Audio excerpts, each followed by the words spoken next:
welcome you all once again, this time to the first of two luncheon keynote sessions at this conference on New Deals in Europe and America.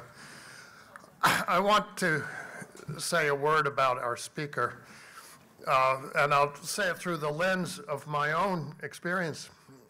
I began my career in the 1970s on the staff of the U.S. Congress, and for 4 years in the early 1980s, I served as the staff director of the Joint Economic Committee of the Congress, which was an entity established as a counterpart to the Council of Economic Advisors in 1945 under the terms of the Employment Act, a law that was passed in the spirit of the New Deal, in the spirit of the experience of the war, to promote the objective of maximum employment, production, and purchasing power. Later in 1978, full employment and reasonable price stability. And this was a mandate which was, from my personal point of view as a Cambridge-inflected Keynesian, extremely congenial. It gave me a venue and a support mechanism to act as a kind of counterweight, not necessarily politically effective, but nevertheless to bear witness against policies that were running very much in the other direction. Now, Peter Bofinger has had a much tougher row to hoe. He began his career on the staff of the then relatively new Council of Economic Experts in Germany, and then spent 15 years, 15, I have to say, I'm afraid to say, quite lengthy years as a member of that council. And in that capacity, the council that he was serving on was set up under very different ideological and institutional premises, and fundamentally served as a kind of enforcing mechanism for neoliberal thought in the formation of policy for Germany. And in that environment, Peter Bofinger was the voice of reason, the voice of sanity, the voice of the progressive spirit, a figure of true, let's say, intellectual integrity under difficult conditions. And someone whose work is projected, his work is on macro and monetary economics, has been projected across the European space and beyond. I was briefly, and you were intensely, part of Ilan Ziv's history of capitalism. So we're privileged here to welcome Peter Bofinger, a former now member, liberated former member of the German Council of Economic Experts, professor at the University of Würzburg, and a friend to rational and progressive economics. Peter Bofinger, would you take the floor?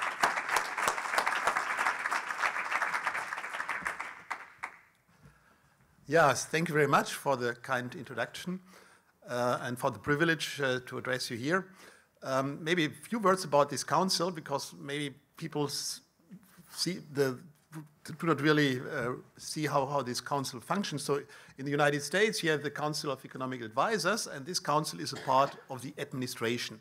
The Council of Economic Experts in Germany is independent, so the members are nominated by the government, but then in its work, the council is completely independent, which is not such a bad idea. So the government really gets this report once a year, and there is no interference of the government with the contents. And so from the idea, it's a wonderful wonderful institution.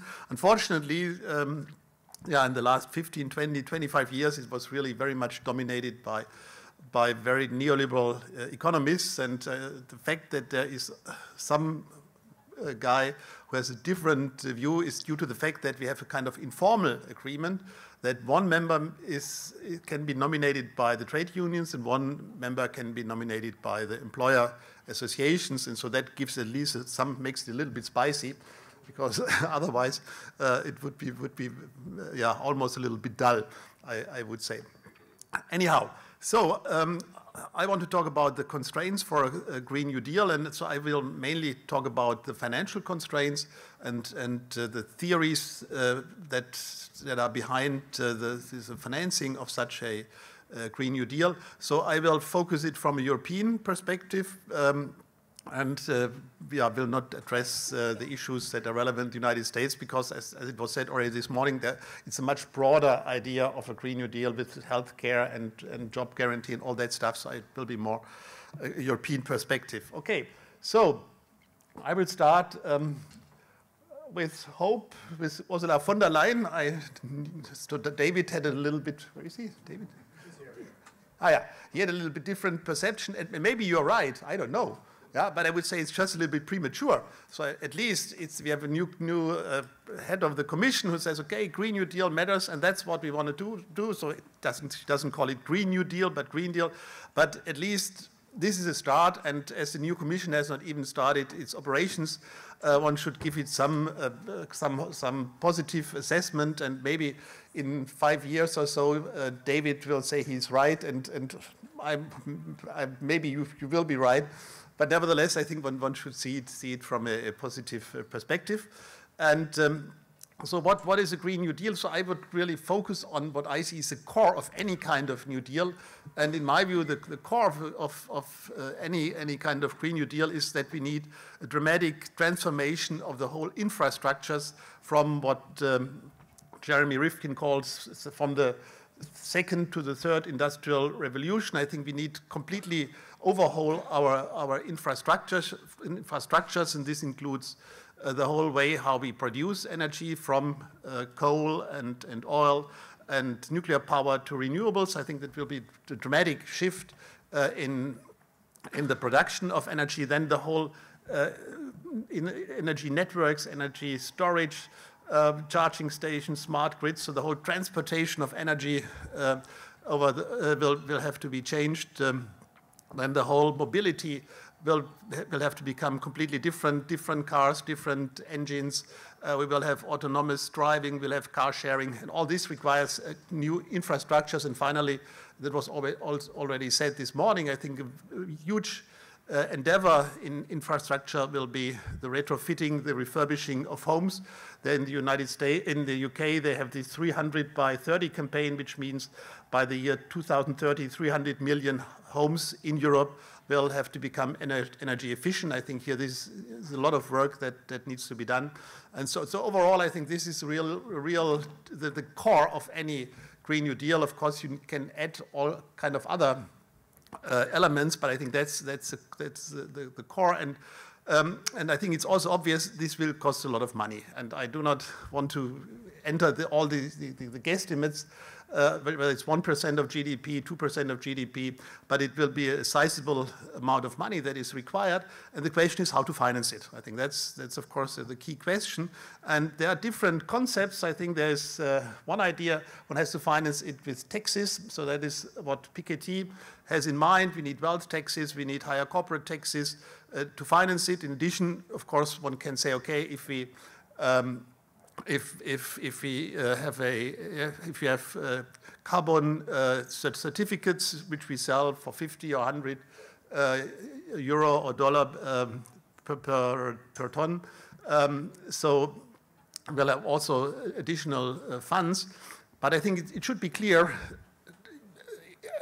if you tax energy or if you sell certificates, this money is not available for investment, in my view, because you need it just to make transfers to the people, because otherwise it will not be socially acceptable. I think people should not believe that by taxing energy, money is freed for investment, because otherwise, if you just tax energy and do nothing else, have no redistribution associated with it, you get the yellow vests. I think that's something which is quite obvious, and therefore the money from carbon taxation is not available. Of course, then you can try to get wealth taxes, can get corporate taxes and everything, but I think that will be. Of course, you can ask for it, but I think it's relatively unrealistic, and therefore the question is, don't we have other funding possibilities. Of course, there's the idea of private-public partnerships, which in some fields might be possible, but the problem of these private-public partnerships is if the private sector has to raise the money, it's much more costly than if the public sector does it, because the public sector gets extremely low interest rates, and if the private sector finances it, gets much more expensive. And so in my view, the obvious solution is public debt, because that's easily available. And the question is, what are the problems with public debt? And to get a little bit of perspective of what the challenge is right now, I think, so they have already this morning, the question is what are the parallel situations to the climate change? In my view, climate change has, of course, a similarity with the efforts in the First and Second World War, the efforts to fight the Great Depression, and something I would also like to add, because it's quite timely, is German unification. 30 years ago, that was also a huge epochal challenge. And the question, how did we deal with these huge challenges? And the answer is certainly not by raising taxes. Yeah, so that was not the solution. The solution was always that one was using debt. And I think it's quite interesting here to look at the debt development of debt to GDP ratios in the United Kingdom, in the United States, in the world wars.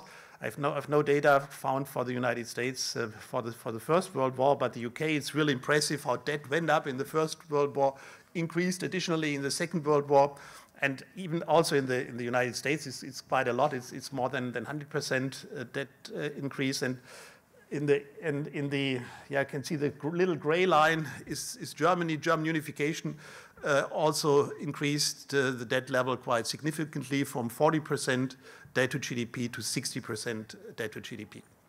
So one could say, well, overall financing such huge challenges with debt, what is the problem? Why don't we do it? And that leads, okay, the question, if you do not want to finance it with debt, what happens? That's a very nice example. This is a German climate package, which was just decided about 1 month ago. And the idea in Germany is we have climate change, but what is much more important than climate change is our black zero. Yeah, it's unbelievable, but that's how it is. Yeah? So in Germany, there's a broad consensus. Yes, climate change, yes, but we have the black zero, and the black zero is important for our children and grandchildren. Yeah? And therefore, black zero comes first, climate change comes later. And so if you want to look at a program under a strict, within the straitjacket of the black zero or the debt brake, it's interesting to see what the German government decided. Well, they decided that we do not want to tax carbon immediately. We wait until 2021. Why should we start taxing it in 2020? There's plenty of time. And then guess what is the price for carbon certificates in the year 2021? 10 euros. It's unbelievable. Huh? It's really difficult to understand how this can happen. And then it goes slowly up to 35 in 2025. So it's just peanuts. That's a climate package in Germany. Yeah, and how much money do we want to invest for this climate package? Well, the amounts are about 0.3 to 0.4% of GDP until 2023. But in this money is included the revenues from the selling of the certificates. And if you subtract this, so Germany is willing to invest for climate change an amount of 0.3 to 0.2% of GDP. So that's how it works. If you say, okay, our main priority, because of our children and grandchildren, is the black zero, and climate policy has to adjust to this. And so I think it's interesting to see how the direct effects of trying to deal with climate change without debt. Okay, so what about debt? I think MMT has been addressed here several times. In my view, you can talk about MMT, but in my view, it's just Keynesian monetary theory. So I do not, why do you call it modern monetary theory? It's just Keynesian monetary theory. And because the core idea of the Keynesian monetary theories is there are no financing constraints by saving. So if you have the classical theory, classical monetary theory says, well, if you want to finance something, it has to be financed out of saving, and saving requires that people consume less. So there's a kind of real economy approach, so that the financing constraint is the willingness of private households to save. And of course, this is very limited. Yeah? So most households cannot save that much. Yeah? And Keynesian monetary theory frees financing out of this household saving. It doesn't matter at all. Forget it. Yeah? Financing comes from banks. It has nothing to do with people consuming less. Yeah? And I think that's the core idea. And of course, that's the idea which is embedded in modern monetary theory. And in my view, the main merit of the discussion on modern monetary theory is what Abba Lerner said, that one should not believe in some doctrines or rules of thumb of fiscal policy, but one should ask what are the effects of fiscal policy. I think that's the main idea, to question these rules of thumb, the orthodoxies of fiscal policy, ask what are the effects. Yeah, because he nicely said that the principle of judging only by the effects has been applied in many other fields of human activity where it is known as a method of science as opposed to scholasticism. And I think that's where he's really right. Because what we really have in fiscal, that's what I will show you a little bit, what we teach, not we, but what the textbooks teach on fiscal policy is really complete ideology and has nothing to do with sound science. I will just go through it very quickly because I do not want to give a lecture on fiscal policy and probably don't have the time. But so if you look in the textbook Mankiw, he says public debt crowds out private debt, and that's in the main introductory textbook that hundreds or not hundreds, millions, I don't know, of students read, and it's presented as a fact of life. Whenever the government increases its debt, finance has a deficit, it reduces private saving and private investment. Yeah? And so that's, and of course it's not true, and I will not explain it too much, but this is this kind of classical logic. Yeah? The classical logic is the household save, and then these savings are there, and if the government takes the savings, they are not available for investment. It's the logic of a corn economy. Yeah?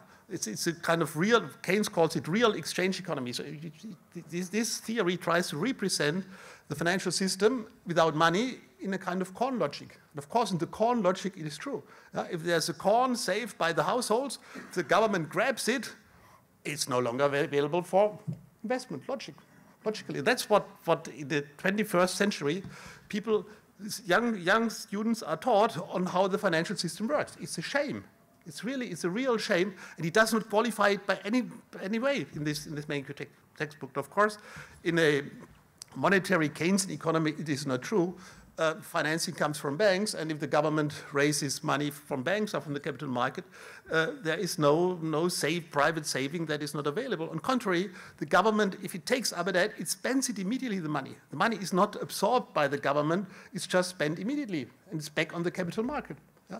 Only in this corn economy, the government eats up, so to say, the corn, and nobody can use it. But in the monetary economy, the government, if it issues a bond, it gets the money and it spends the money immediately.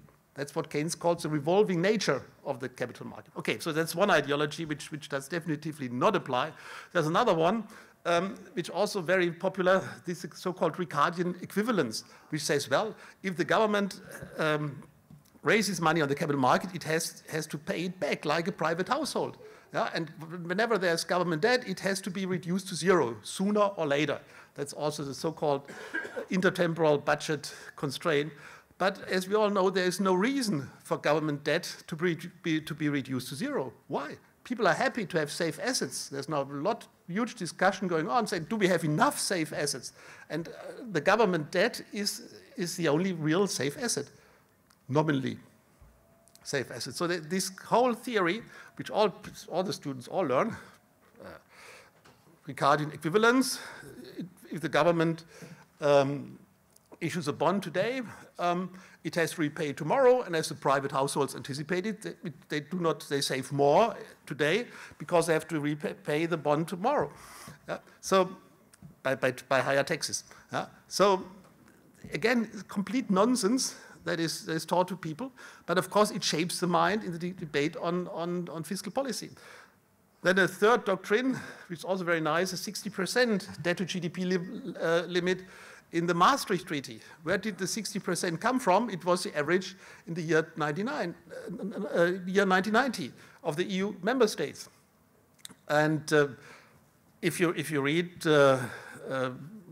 for instance, the recent report of this council to which I belonged until last year, they say it's really important that this 60% limit that is not going above the 60% limit. It is a little bit below at 50% or 40%. Then when you're in a crisis, you come to the 60% limit, then you have a problem. But how can you use such a completely arbitrary benchmark as a guideline for policy? It's unbelievable. Yeah? And if we did the same thing today, we would reach 90% at least. Yeah? And if a doctor would try to treat a patient with high blood pressure on the basis of such values, he would be sued. Yeah, because it inflicts pain. So if I tell a government, you have to do major efforts, you have to spend less and on all kinds of things that matter for people in order to reach the 60%, this is almost criminal. Because we all know this 60% is completely flawed, and today I would say we would have at least 90% or something like that. So as far as public debt is concerned, the economics profession has to admit that we know very little about it, which is astonishing given the prominence of the topic.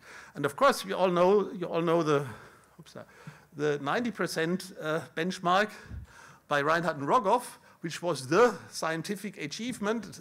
Some people said, now we have it, because so far nobody knew it.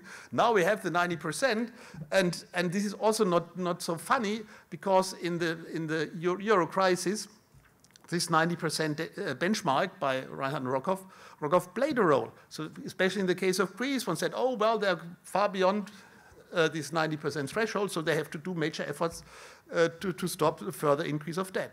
And of course,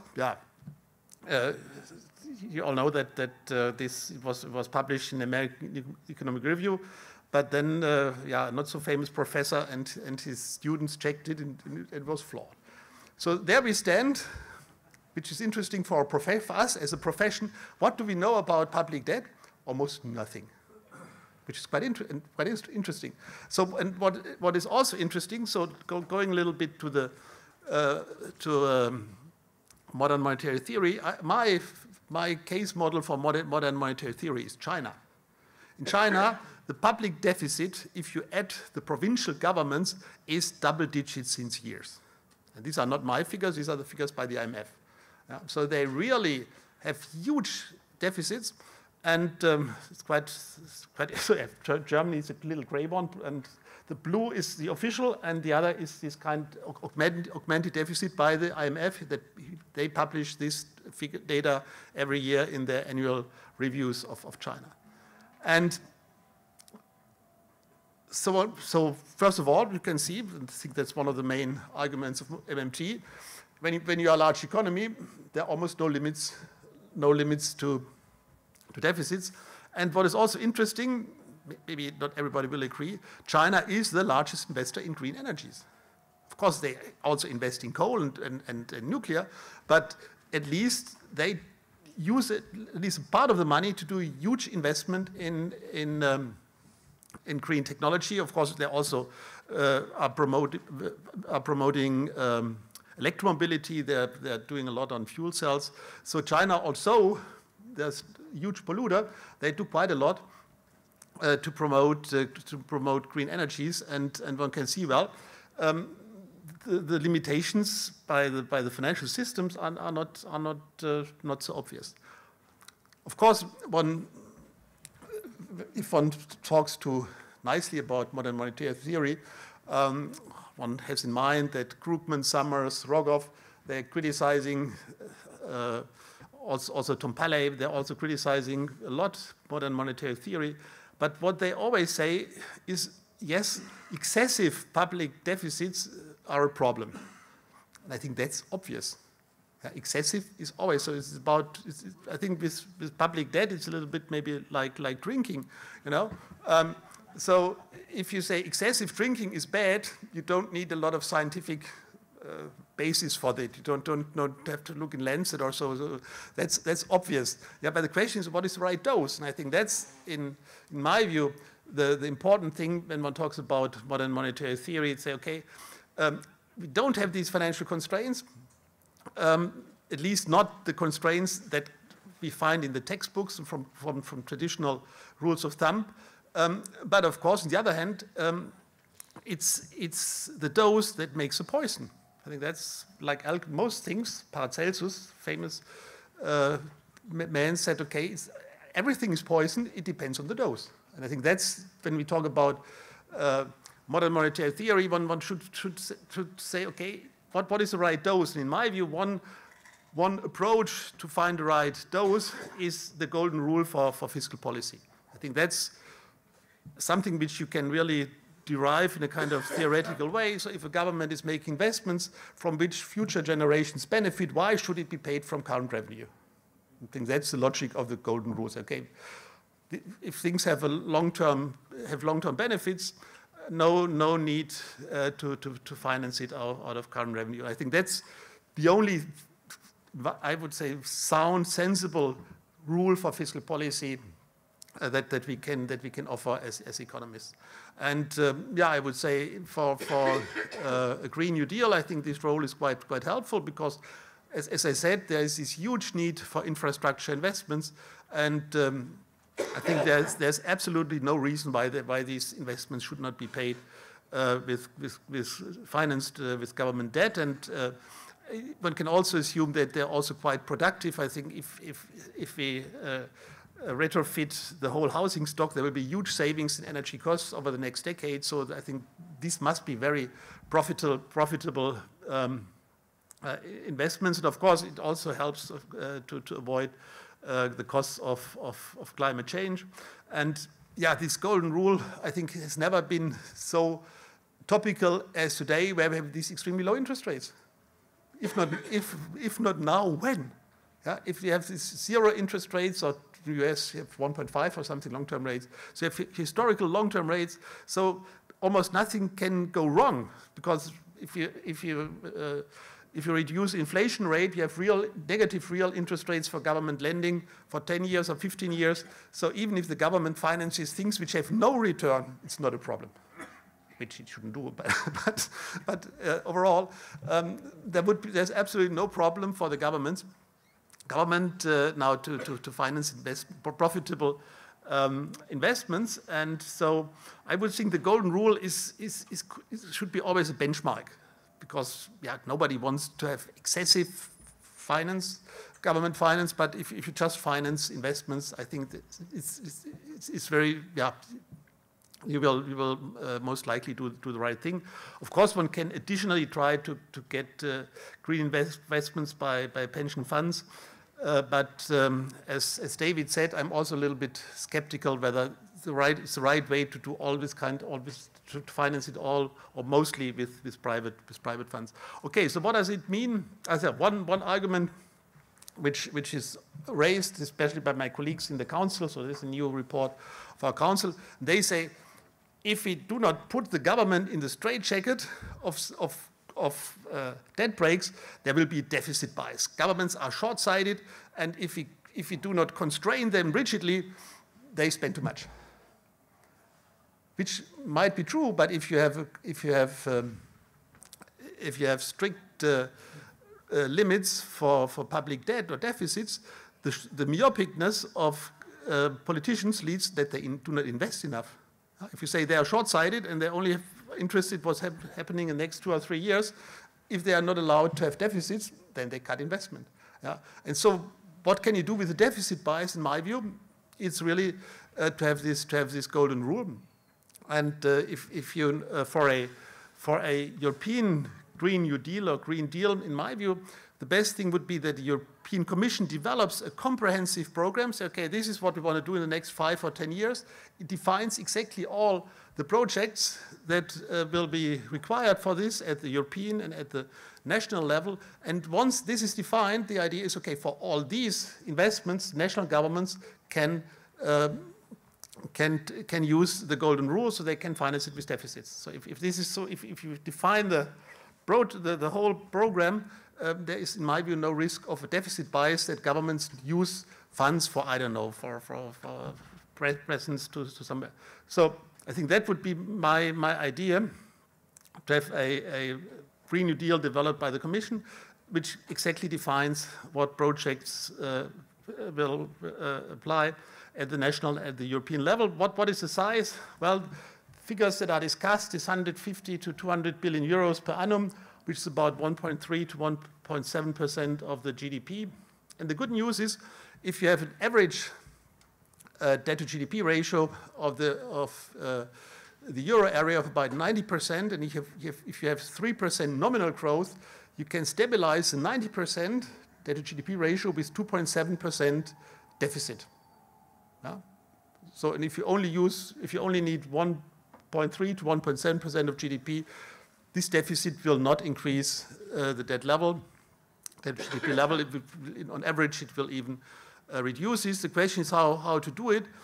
The easiest way would be to say, okay, we do it within the Stability and Growth Pact. Governments are allowed to finance Green New Deal investments with deficits, and it's not included in the limitations of a Stability and Growth Pact. Of course, the better approach would be to issue bonds with a joint liability, kind of Eurobond scheme, which would be good for countries with Italy, which have a relatively high debt to GDP level and would have problems in even using the space provided by the Stability and Growth Pact. And one could argue, well, this is a joint effort, and the positive effects of climate policies are not limited to the individual member states, therefore the whole area. One could justify it, but of course it might be difficult in Germany to convince my compatriots. Another idea comes from Paul de Grove, who said, okay, the EIB issues bonds, and these bonds are then refinanced by the ECB. And here we have a greener ECB. I don't know. Madame Lagarde said, okay, she might, can't read it, huh? But she said, well, in our refinancing policy, we might consider to prefer green investments over green bonds over not so green bonds once an institution defines what is a green bond and what is not a green bond. So, but she, again, like Ursula von der Leyen, she just started. But anyhow, it's something that she has at least suggested.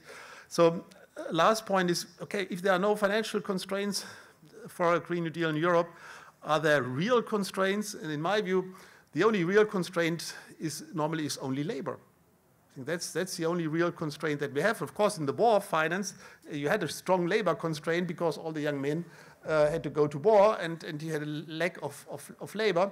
But otherwise, I think I don't see that there is a major constraint by labor, especially as we have at the same time the process of digitalization and decarbonization, where many people will lose their jobs. All these estimates are varying widely, but it will have an effect on jobs. What's happening by digitalization, and so I think the Green New Deal, which requires these huge infrastructure investments, it has the potential to create lots of jobs, because if you refurbish, retrofit homes, this is nothing that computers can do. Yeah, so they really need human labor, and so I think one could say, well, this is a program creating jobs, and that otherwise might be lost due to digitalization, and I don't see that there might be an inflation risk. So, talking about the prospects of a Green New Deal in Europe, talking about the prospects of providing more leeway for debt financing, it all depends on Germany. So that's a little bit the problem. So this is our finance minister, Mr. Scholz, and this is Mrs. Kramp-Karrenbauer, the head of the CDU. And they both are really defending the black zero at any cost. So this is the real constraint on a Green New Deal in Europe, as long as the mindsets in Germany are very, very rigid, and as long as most academics are still not willing to see things differently. So this is a real constraint. We have some hope. There's discussion is opening a little bit. There are some guys that say, okay, some economists who say, okay, we have to think differently about it. But still, this is the most real constraint. And let me end with a sign of hope. Where flowers bloom, so does hope. This is just outside here. Okay, thank you very much. Questions? Yeah. Well, I'm in complete agreement that we should have more European rather than national debt. Yeah. Because even if you create an exception for national debt and you say that does not count for the stability Yeah. pact, well, some countries have more ease in Yeah. borrowing than others. They have different interest rates, and they will also manage how to use those resources in a different way. And then you lack the overall plan that you need for the whole of the continent in terms of a Green New Deal, infrastructure, energy transition, and all of that. So the problem really is what happens in the second semester of 2020 with the German presidency of the European Union, that was quickly followed by a Portuguese presidency of the European Union. More than 10 years ago, that gave us the Lisbon Treaty. Yeah. It was a kind of a double, for those who don't know the EU, we have rotating presidencies that where countries can, lead the legislation of the EU. So having Germany in the presidency forces Germany to have a pan-European view rather than a national one. So my question would be, does it make a difference which German government we have at the time? You didn't show a picture for the Green candidate for Chancellor. I don't know if there's one, but does it make a difference? Because the Greens are polling really high in Germany now. Will it make a difference in terms of public perception of what to do? Secondly, do people in Germany not worry about energy dependence from Putin? Because that was the thing that really changed in the beginning of the European Union, with the Rome Treaty in '56, was that we had the crisis of the Suez Canal, which meant that Europe would not have easily available oil, because Nasser was blocking the Suez Canal. So unless Putin now acts as the present-day Nasser and says no more gas, no more oil, but unless he does that, Germans will not see the reality of energy dependence. But does that not even enter into the public debates today? Unfortunately not. You're right, but even without climate change, we could say we have strong arguments to become energy independent and to use renewable energies. You're right, but it's not an argument that plays any role. So with the Greens, well, the election will be 2021. If we have a regular legislature, and with the Greens, I'm not so sure. The Greens are also a little bit conservative, and they think in sustainability, and sustainability of public finances means not to have so much debt. So it's not, they have not done a very clear standpoint on this. There are some Greens who are quite open, but how do you see it? Huh? So it's not so clear, huh?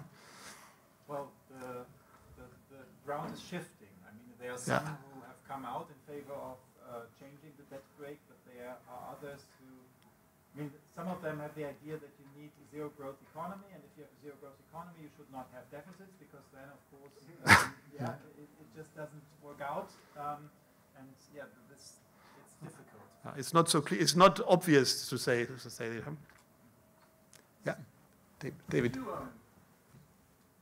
you talk to us a bit about just an insider's view on being at the lunch table with other German economic experts who are attached to the Schwarzenegger position, and you put the presentation in front of them? Do they think you're A, crazy, B, wrong, C, foolish? I mean, what is the confrontation that's happening very much on the ground in parts of the German sphere to which many of us don't have access? Well, I think there's not so much open discussion on these things. So it's a little bit shifting, but it's not that there's an open debate. So I must say in the recent report now, where I was not participating, there's a very intensive discussion of the Black Zero and the debt break. And here the argument is, well, first, the investment needs are not that high, and it's private sector who can finance it. Why should the government finance this energy transition? There's also a little bit leeway in the debt break, and then there's this kind of deficit bias, and there's also not so much need of safe assets, and so more or less that's it. So they're really downplaying the investment needs, I would say, but they do it in a kind of more retrospective perspective, say, okay, we don't see that there was not enough investment in Germany, but I would say we have zero. Somebody showed it was it you? I think the net public investment with zero. I think Germany is a major contributor to the zero net investment because since years German public net investment is zero. But it's not such an open debate, I would say. One last question? Yeah, please. Here, whoever wants, we have two. We can also two, huh? Two. We can speak together, it will take less of time. Okay. Yeah, my question is that green bond is a very good idea, but to push and expand the fiscal space, we need to take account into interest rate. It's some countries interest rate is almost zero. It's Japan, European countries negative interest rate. So now it's R minus G. It's interest rate minus growth is negative. Yeah. Here there is we have no free lunch. When government to push a more fiscal space, what should the central bank do monetary policy to avoid a Japanesification? This is my question. Well, the question is whether Japanification is such a bad thing, because, of course, the growth rates in Japan are not very high, but the per capita growth rates in Japan are not that bad. As far as I know the data, of course, the average growth rate is low, or almost zero, but it's a shrinking population, and the GDP per capita in Japan is not that bad. And the other question was now. Sorry about that. It's interesting, but I want to make some points. First, public debt is a very serious problem, and one has to be very careful playing with public debt. And it's a completely different story in a country like, for instance, Poland, where public debt is 48% of GDP, and completely different one in Greece, where it is more than 180, or in Italy, where it is 135, or in Japan, where it is 250, or in US, where it is 100. Secondly, the presumption that the interest rate will stay so low because it is at historical low is simply wrong. Interest rate will go high. And sooner than later we'll be again in the situation where the cost of serving public debt, the interest rate will be higher than the rate of growth. If the nominal rate of growth is higher than the nominal interest rate, we are on the safe side. But if you have to pay for public debt 4% and the rate of growth is 3%, the relative debt is more and more burden, and that it has left very many countries in financial crisis. Okay. So, Okay. 10 years ago or 12 years ago, when the crisis struck, very many countries did have very serious problem with serving the debt. That was the crisis. They were not they didn't have money to serve the debt. What we are proposing is very tempting. Cool. This is wonderful for the policymakers. Let's raise the debt. It's not a problem. Okay. Let me ask the three points. Because I've got the 3 points. I've got the 3 points, and I would like to answer them. Okay. Good. Yeah, because I was told. Okay, but let's go through. Okay.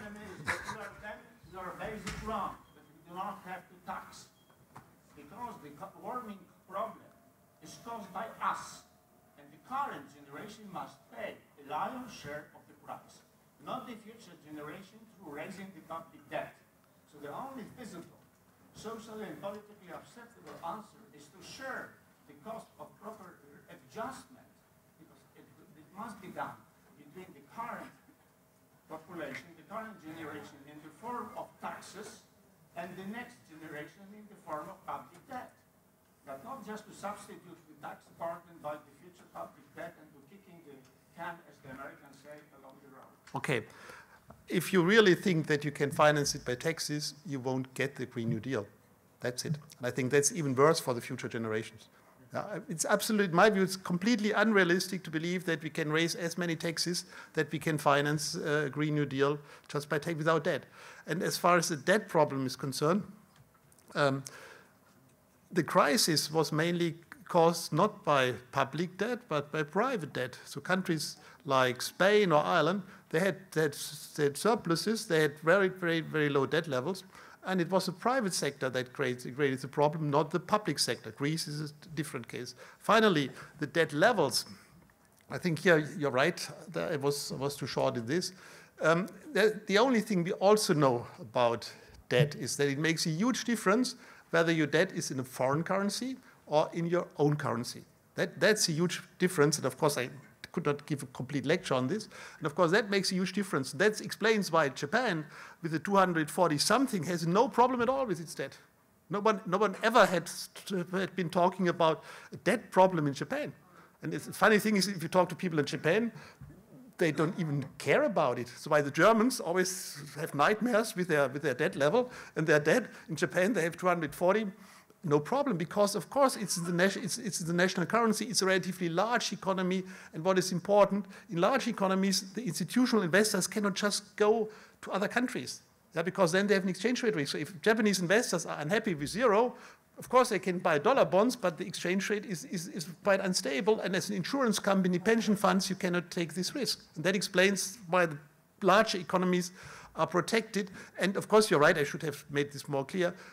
Modern monetary theory is about large currency areas. It's not about, I don't know, Sweden, or it's about large currency areas. And in this respect, you're also right. One of the problems of the euro area is that the member states of the euro area have their debt de facto in a foreign currency. Yeah, that's why you had the crisis. Yeah, so Italy or Greece. It's a de facto foreign currency, and that made these countries so vulnerable. And therefore, of course, the solution to the Eurozone should be to mutualize debt as much as possible. And that's, of course, if I could decide it, I would, of course, say, of course, let's finance the Green New Deal with joint Euro bonds, because it's a joint effort. Climate is a joint issue, and it has huge spillover effects. And let's say, okay, this 30 billion for the next 10 years, we finance it with Euro bonds, with joint and mutual liability, and then it would be also wonderful for Italy. And then you would also have absolutely no problem with this additional debt.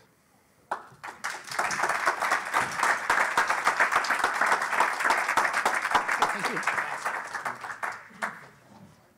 Okay.